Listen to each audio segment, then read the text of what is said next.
দাঁড়ান ইমাম সাহেব, ওই দেখেন ও রোজা না রেখে পানি খাচ্ছে। তাহলে ওকে জিঞ্জুল দিয়ে বেঁধে ফেল।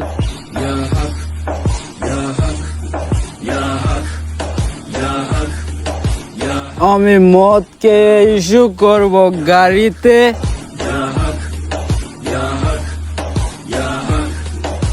ইমাম সাহেব ওই দেখেন মত করে আসছে, চলেন ওকে গিয়ে ধরে। চল। আরে লাঠিওয়ালা ইমাম সাহেব আর জিঞ্জুলওয়ালা ইমাম সাহেব একসাথে। আজকে তো আমি রোজা রাখি না, আজকে আমার 12টা বাজছে। Gerçekte kitapta yazılı bu Kur'an. Dur bak burada. তুই কি আজকে রোজা রাখস নাই?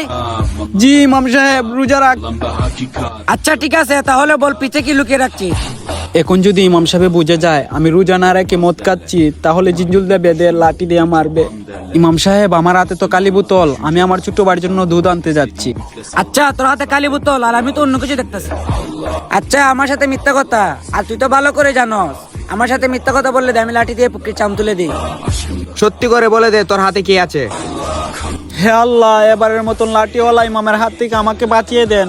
আমি তওবা করতেছি, আর জীবনে রোজা ভাঙবো না। আচ্ছা তুই আমাদের ভালো কথা শুনবি না, দেখা তোর কাছে কি আছে। ইমাম সাহেব আরে ও তো ঠিকই বলছে, এটা তো কালি বোতল।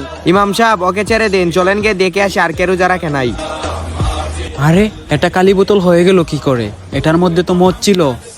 হে আল্লাহ, আপনি সর্বশক্তিমান।